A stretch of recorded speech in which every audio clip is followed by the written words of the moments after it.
नमस्कार साथियों, आपका स्वागत है हमारे यूट्यूब चैनल आपकी राय में। और हम अपनी बातों को आगे रखते हुए और आगे बढ़ाते हुए चलते हैं। तो प्रशांत जी, एसआईपी जो है, अच्छा हाँ, तो एसआईपी भी तो इसी से रिलेटेड है क्या कि उसको अलग स्ट्रीम में आप रखते हैं? देखिए एसआईपी जो है, पहले तो नए निवेशकों को बताओ, एसआईपी आपका हुआ सिस्टमैटिक इन्वेस्टमेंट प्लान। यस, जैसा कि नाम है सिस्टमैटिक, एक सिस्टम से हम लोग को इन्वेस्ट करना है। तो ये एक बहुत ही प्रचलन में आया हुआ है और पिछले कुछ वर्षों से इसका रिटर्न बहुत ज्यादा अच्छा है। तो ये अलग नहीं है, एक ही वृक्ष का दो शाखा है, एक शाखा दाएं तरफ, एक शाखा बाएं तरफ। तो यही है, मतलब दोनों लेके चल सकते हैं। बिल्कुल बिल्कुल, आप बिल्कुल दोनों लेके चलिए। मैं तो ये बोलूंगा कि जो नए निवेशक हैं वो एसआईपी ज्यादा करें। एसआईपी में रिस्क फैक्टर बढ़ जाता है, क्योंकि एक म्यूचुअल फंड में 100 कंपनियां होती हैं, तो वो एक तरह से टेंशन फ्री इन्वेस्टमेंट हुआ। लगभग आप सेफी जोन में रहिएगा। बिल्कुल, लगभग क्या आप रखिए कि मोटा मोटी सेफ है वो। तो प्रशांत जी, इसमें 3 सुनने को मिलता है, एक शॉर्ट टर्म, एक मिड कैप और एक लार्ज। तो ये क्या है, थोड़ा सा दर्शकों को बता दीजिए, क्योंकि नए इन्वेस्टमेंट समझ पाए। देखिए यहाँ पे क्या है कि कुछ कुछ कंपनियां जो होती हैं जी, जो लाखों करोड़ों में डील करती हैं, जैसे कि आपको रिलायंस है जी, या टाटा है, ये सब लार्ज कैप कंपनियां हैं जो कि बहुत, जैसा नाम लार्ज कैप। जो मध्य स्तरीय होती हैं वो मिड कैप होती है, और जो छोटी कंपनियां जो स्टार्टअप्स हैं वो आपको स्मॉल कैप है। तो ये तीनों तो आपको समझने के लिए मैंने बताया, लेकिन अगर आप इसको निवेश के हिसाब से देखिए तो सबसे सेफ पैसा आपको लार्ज कैप में है। जो बड़ी कंपनियां हैं उनका डूबने का चांस कम होता है। अच्छा, रिटर्न का भी साथ में लेते चलिए। रिटर्न के सही बात है, रिटर्न भी एक बहुत ही मुद्दा, गंभीर मुद्दा है। तो जैसा रिस्क वैसा रिटर्न, मतलब ये उल्टा है साहब। आप अगर समुद्र में कूदिएगा, ठीक है, तो बड़ी मछली मिलेगी, तालाब में कूदिएगा तो छोटी मछली मिलेगी, ठीक है, बस ऐसा ही है। रिस्क तो ज्यादा समुद्र में है, रिस्क डूबने का तो समुद्र में है। तो फिर लेकिन मिलेगी बड़ी मछली। लेकिन यहाँ आप समझने वाला है, समुद्र का मतलब स्मॉल कैप है, आप समंदर को लार्ज कैप मत समझिए। अच्छा, मैं अभी तक वही समझ रहा हूं। आपको हम बता रहे हैं, यहाँ डूबने का स्तर पे हम आपको माफी बता रहे हैं।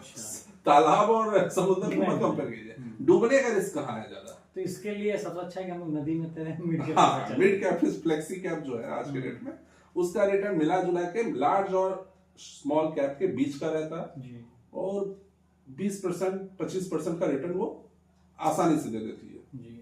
अच्छा, कुछ मेरे मित्र थे जो मेरे साथ काफी दिनों से बने हुए हैं, उनको देखते थे कि आप सुबह सुबह कोई ना कोई न्यूज चैनल लगा लिए, कोई एक्सपर्ट आ गए, वो बता रहे हैं। हाँ। जैसे कि किसी के हसीन सपने, आप समझिए। तो ये सब मतलब क्या कुछ फायदा करता है कि इससे और आदमी डिस्ट्रैक्ट होता है? आप अपना पर्सनल अनुभव बताइएगा।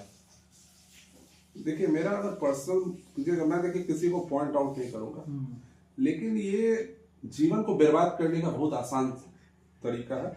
अगर आप अपना जिंदगी झंड करना चाहते हैं, माफ कीजिएगा शब्दों के लिए, लेकिन अगर आप जीवन को झंड करने के प्रति जुझारू हो चुके हैं कि हम आज अपना जीवन झंड कर लेंगे, तो आप न्यूज चैनल चलाइए, जो स्टॉक बोला उसमें पैसा लगाइए, निश्चित रूप से 3 बजे तक आपका पैसा डूब जाएगा।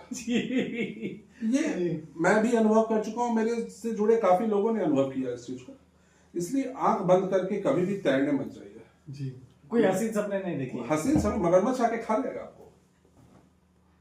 तो यही बात है। अच्छा, बोलिए। तो मतलब कि उनको ये सब चीज पर अनर्गल काम हो गया। नहीं, आप आंख बंद करके किसी पे रिलाय मत कीजिए, क्योंकि पैसा आपका है, उनका पैसा नहीं है। आप स्टडी कीजिए उस शेयर के बारे में, जैसे आपने बताया कि उसका 5 साल का देखिए। अगर कोई आके बोल रहा है कि आप फलना एक्साइड बैटरी में आज लगाइए, आप कॉल खरीद लीजिए, ठीक है, आप मत लगाइए पैसा आपका है, उनका नहीं है।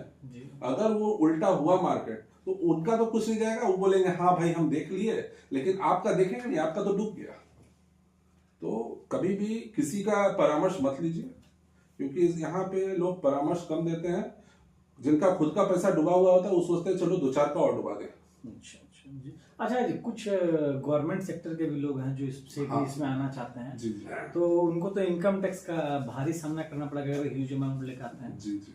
तो उनके लिए एसआईपी सही रहेगा या फिर स्टॉक सही रहेगा? देखिए, गवर्नमेंट सेक्टर के लोगों के लिए सिर्फ और सिर्फ एसआईपी सही है, क्योंकि बहुत सारे नियम कानून हैं जी जिनमें सरकारी कर्मचारी के लिए कहा जाता है कि वो मतलब निवेश से थोड़ा सा दूरी बनाए रखें। जी तो म्यूचुअल फंड क्या है, एक ऐसा सुरक्षित निवेश है, जी सरकार भी इसको आजकल सपोर्ट कर रही है जी कि आपका पैसा कम रिस्क में रहता है। जी। ज्यादा रिस्क में पैसा सरकारी कर्मचारियों के लिए नहीं रहेगा। नहीं उतना सही रहेगा।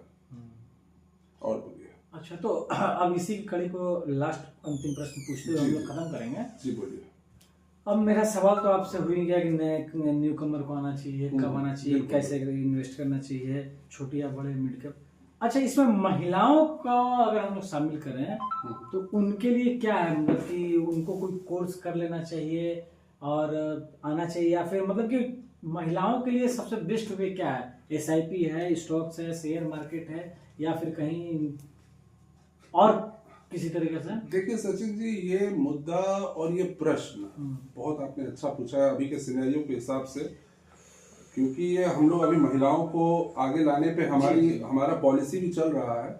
तो महिलाओं को निवेश के दुनिया में लाना मेरे ख्याल से एक सही डिसीजन है। नहीं, क्योंकि महिलाएं जल्दी किसी पे विश्वास भी नहीं करती हैं, ये देखिए नहीं, वो ठीक है, आपकी बात बिल्कुल सही है, लेकिन महिलाओं में क्या है कि वो पैसे के मामला में बहुत ही तेज होती है पुरुषों पे कंपेयर। जी जी, मैं वही बोल रहा था, भावनाओं नहीं बात। महिलाओं में पैसा को लेके बहुत ज्यादा सही संतुलन रहता है दिमाग में। अगर महिलाएं को आप निवेश करने का ऑप्शन दे दे और पैसा दे दे, वो जाके गोल्ड खरीद लेंगी, और आप रिटर्न देख लीजिए पिछले 2 साल का गोल्ड का, आपका मुंह अपने बंद हो जाएगा बिल्कुल एकदम। जी जी, आप देख लीजिए, महिलाओं को लाना एकदम सही है। थोड़ा सा उनको बस इतना करना है कि घर गृहस्थी के साथ साथ 2 घंटे थोड़ा बाजार देख लिया, इससे ज्यादा कुछ आवश्यकता भी नहीं है।